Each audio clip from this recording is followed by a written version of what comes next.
Menurut Transparansi Internasional, sebuah organisasi non-pemerintah yang mendukung pemberantasan korupsi, Indonesia menempati peringkat ke-137 dari 159 negara menurut Indeks Persepsi Korupsi pada tahun 2005.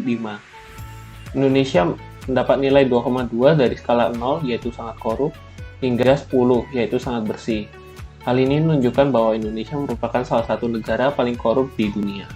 Apa itu korupsi? Korupsi adalah suatu tindakan penyelewengan atau penyalahgunaan uang negara, diantaranya perusahaan, organisasi, yayasan, dan sebagainya, untuk keuntungan pribadi yang merugikan orang lain.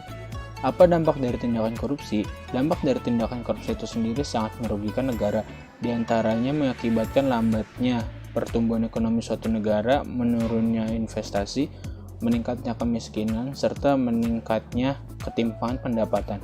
Bahkan korupsi juga dapat menurunkan tingkat kebahagiaan masyarakat di suatu negara.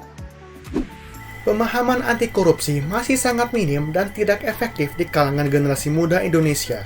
Hal ini sangatlah krusial karena kita sebagai generasi muda adalah generasi penerus bangsa Indonesia.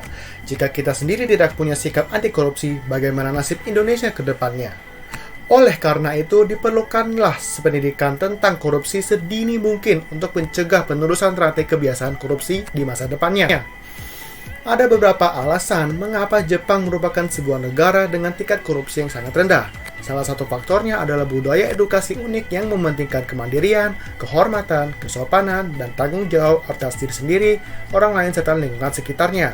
Mereka juga diberitahu tentang sanksi-sanksi berat yang harus dihadapi oleh tersangka korupsi.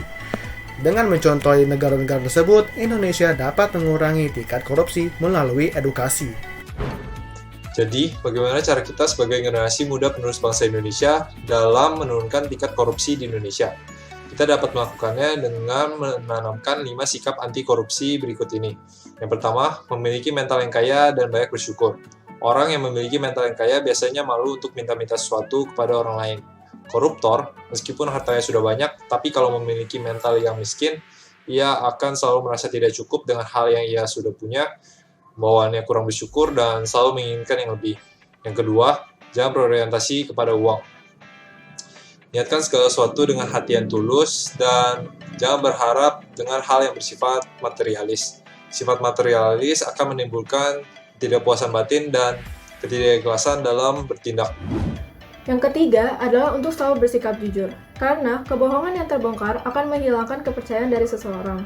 Lalu, yang keempat adalah untuk jangan pernah takut, karena dibutuhkan keberanian untuk menyatakan yang sebenarnya. Yang kelima, tumbuhkan rasa tanggung jawab dari hal yang kecil. Koruptor merupakan sosok yang tidak bertanggung jawab dan ingkar terhadap tugas yang sudah menjadi amanatnya. Agar tidak dari perilaku korupsi, kita perlu membiasakan diri dengan bertanggung jawab dari hal-hal yang kecil. Misalnya dengan mengerjakan tugas kuliah dengan usaha sendiri, tidak mencontek saat ujian, dan mengembalikan barang temuan kepada pemiliknya, dan banyak lagi contohnya.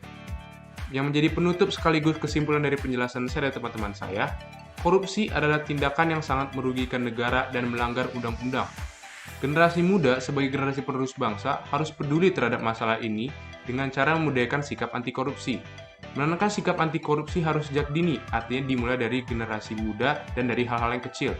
Selain itu, generasi muda harus ditanamkan sikap mental bersyukur, tidak berorientasi kepada uang, sikap yang jujur, berani berkata benar, menumbuhkan rasa bertanggung jawab terhadap pekerjaan.